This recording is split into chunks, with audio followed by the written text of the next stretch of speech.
तो ये तो बात हुई टॉप हेडलाइंस की। और देखिए हमारे साथ आज मार्केट पे बात करने के लिए जुड़े हुए हैं एलकेपी सिक्योरिटीज के रूपक डे जी, उनसे बात करेंगे बाजार के ऊपर। लेकिन एक बार बाजार देखते हैं, जिस तरीके से तेजी, लगातार 6 ट्रेडिंग सेशन हमने देखा बाजार पे दबाव देखने को मिला। हालांकि कल के ट्रेडिंग सेशन में टुवर्ड्स द एंड एक अच्छी रिकवरी देखने को मिली थी, लेकिन बाजार ध्यान रखिएगा लाल निशान पर ही क्लोज हुआ था। लेकिन उस सबको मात देते हुए आज देखिए अच्छी तेजी, निफ्टी 140 अंकों की बढ़ोतरी और 23,194 के लेवल पर कारोबार कर रहा है। बैंक निफ्टी रखी स्क्रीन पर, देखिए यहाँ पे भी अच्छी तेजी, 200 अंकों से ज्यादा की तेजी और 49,680 के लेवल पर बैंक निफ्टी कारोबार करता हुआ।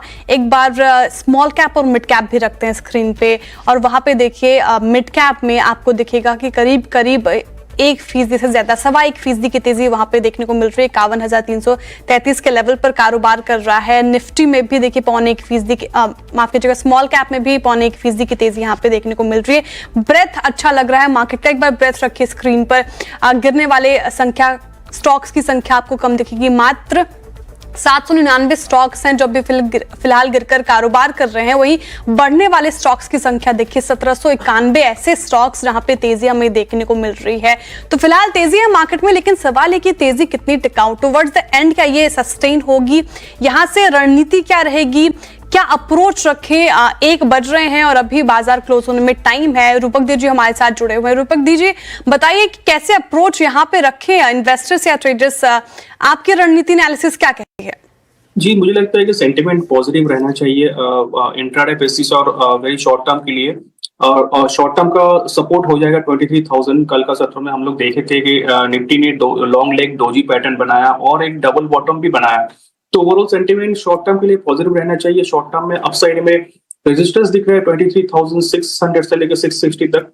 660 के ऊपर अगर सस्टेन करता है तो सिग्निफिकेंट रैली देखने को मिल सकता है। तो फिलहाल वेरी शॉर्ट टर्म के लिए हमारा टारगेट रहेगा 23,600 और नीचे सपोर्ट रहेगा 23,000 का। ठीक है, 23,600 का भी फिलहाल एक इंपॉर्टेंट लेवल। और इनफैक्ट रूपक देजू ने ये भी मेंशन किया 23,660 के ऊपर निकलता है तो एक अच्छी रैली देखने को मिल सकती है। फिलहाल सपोर्ट 23,000 का फिलहाल आप लगाकर चले। निफ्टी में ये रणनीति आप इसमें देखिए रूपक दे जी, बैंक निफ्टी देखिए, बैंक निफ्टी में क्या अप्रोच फिलहाल अपना यहाँ से निफ्टी की कंपेयर करें निफ्टी से, तो यहाँ पे क्या अच्छी तेजी देखने को मिल सकती है? स्ट्रॉन्ग्स यहाँ पे चार्ट नजर आ रहे हैं जी। As compared to Nifty, bank Nifty थोड़ा बहुत लैग कर रहा है मोमेंटम में। 49,700 के ऊपर अगर आता है बैंक निफ्टी, उसके बाद एक सिग्निफिकेंट रैली देखने को मिल सकता है। बट फिलहाल मुझे लगता है साइडवेज मूवमेंट देगा और एक्सपेक्टेड है कि बैंक निफ्टी में भी एक सिग्निफिकेंट ब्रेकआउट आए। But for that bank Nifty needs to sustain above 49,700 और अपसाइड में 49,700 के ऊपर सस्टेन करता है तो सिग्निफिकेंट रैली टुवर्ड्स 50,500 दिख रहे हैं। तो फिलहाल ये लेवल्स इंपॉर्टेंट बैंक निफ्टी के और ऐसी रणनीति आपको अपनानी चाहिए। जिस तरीके से आज तेजी देखने को मिल रही है अब मार्केट में, रूपक जी कौन से स्टॉक्स आपको अच्छे लग रहे हैं, कहाँ पे बेट लग रही है? सबसे पहला कॉल रहेगा मेरा एसबीआई कार्ड। सिग्निफिकेंट ब्रेकआउट दिया प्रीवियस स्विंग हाई के ऊपर, सस्टेन भी कर रहा है तो मोमेंटम पॉजिटिव रहना चाहिए। शॉर्ट टर्म में 920 तक जाना चाहिए और नीचे स्टॉप लॉस हो जाएगा 840 का। दूसरा कॉल रहेगा मेरा सिप्ला। फार्मास्यूटिकल स्टॉक्स अच्छा चल रहा है जैसे कि आपने बताया, तो सिप्ला ने फॉलिंग ट्रेंड लाइन ब्रेकआउट दिया और मोमेंटम स्टॉक को लेके जाएगा शॉर्ट टर्म में 1550 ऐसा मुझे लग रहा है और नीचे एक स्टॉप लॉस मेंटेन करना होगा 1464 का।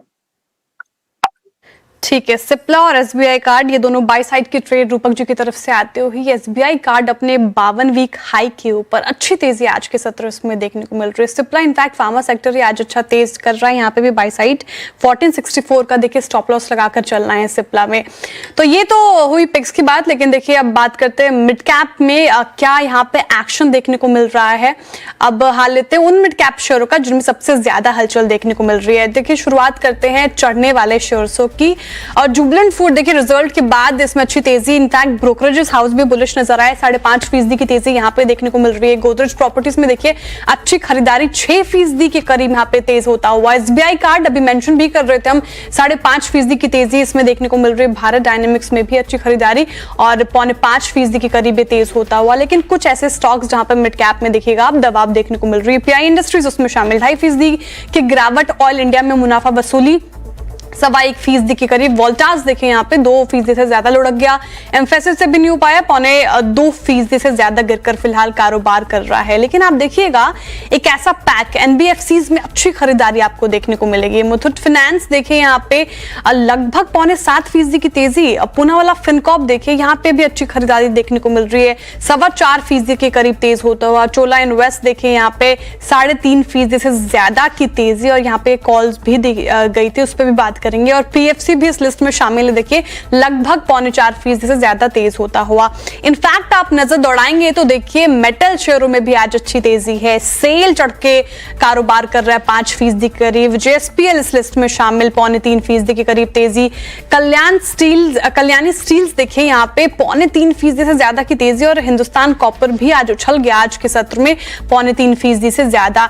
इनफैक्ट फार्मा शेयरों में खरीदारी जैसा कि हम शुरुआत से ही मेंशन कर रहे हैं, सुवेन फार्मा देखिए इसमें तो गजब की तेजी आज के सेशन में देखने को मिली है, 8.5% के करीब तेज होता हुआ। इप्का लैब्स में शानदार उछाल 4.5%। ल्यूपिन इस लिस्ट में शामिल देखने को मिलेगा, यहाँ पे भी अच्छी खरीदारी 2.5% से ज्यादा। इनफैक्ट आप देखिए स्ट्राइड्स फार्मा में भी 4.25%, इनफैक्ट 5.5% से ज्यादा की तेजी देखने को मिल रही है। देखिए बाजार की नजर आज मिड कैप फार्मा शेयरों पर है, जैसे कि हम बात भी कर रहे हैं। और नतीजों के बाद एक तरफ जहां नैटको फार्मा में देखिएगा आप 18% की गिरावट है, इनफैक्ट इंट्राडे में तो 20% तक लुढ़का।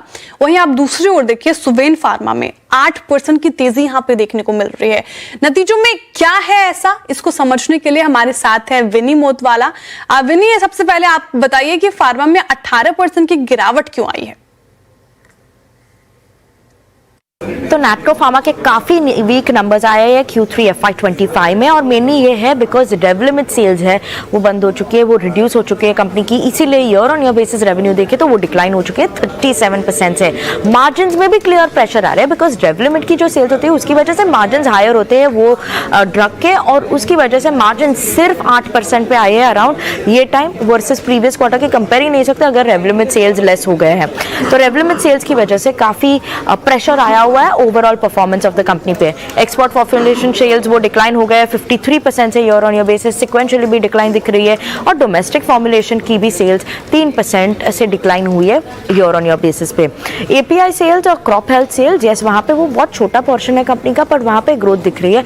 पर जो मेन बिजनेस है वहाँ पे डिक्लाइन दिख रही है, रेवेन्यू सेल्स की प्रेशर आ रही है, और उसकी वजह से स्टॉक भी आज प्रेशर में है और काफ़ी डिक्लाइन दिख रहा है आज स्टॉक प्राइस में।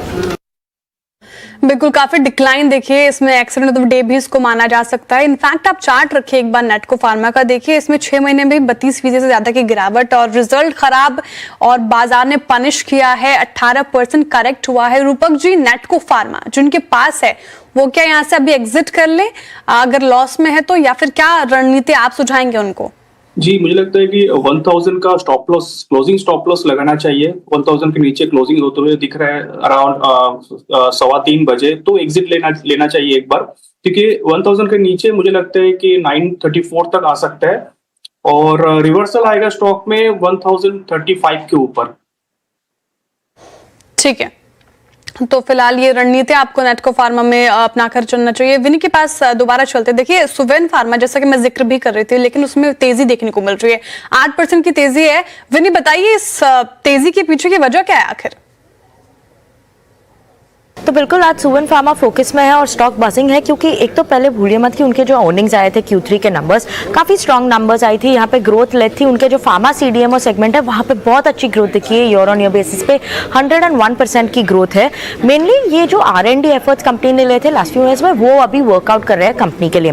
स्पेशलिटी केमिकल साइड, स्पेक केम जो सेगमेंट बोलते हैं कंपनी, वहाँ पे भी कंपनी ने अच्छी ग्रोथ दिखी है, सिग्निफिकेंट रिकवरी दिखी है। तो ये रिकवरी भी लाइकली है कि कंटिन्यू रहेगी, और मार्जिन एक्सपेंशन भी है क्योंकि CDMO बिजनेस अच्छा हुआ, API बिजनेस भी अच्छा हुआ है, तो इसकी वजह से मार्जिन्स में भी अच्छी ग्रोथ दिख रही है। कंपनी ने ये भी इंपॉर्टेंट चीज़ हाईलाइट की थी जब हमने उनसे बात की कि स्ट्रॉन्ग जो Q3 में है कंपनी के बनने के लिए 2030 तक, तो उसके लिए ये स्ट्रॉन्ग ग्रोथ कंटिन्यू रहेगी। और उन्होंने काफ़ी इनिशिएटिव्स भी लिए हैं, फोकस भी लिया है कि ये इंप्रूव होगा कंपनी के लिए। एक्विजिशंस किए हैं, जो एनजे का एक्विजिशन था, एडीसी सेगमेंट है सीडीएमओ में स्पेसिफिकली, वहाँ पे कंपनी एक्सपेक्ट करे कि बहुत अच्छी ग्रोथ रहेगी कंपनी के लिए आगे जाते हुए भी।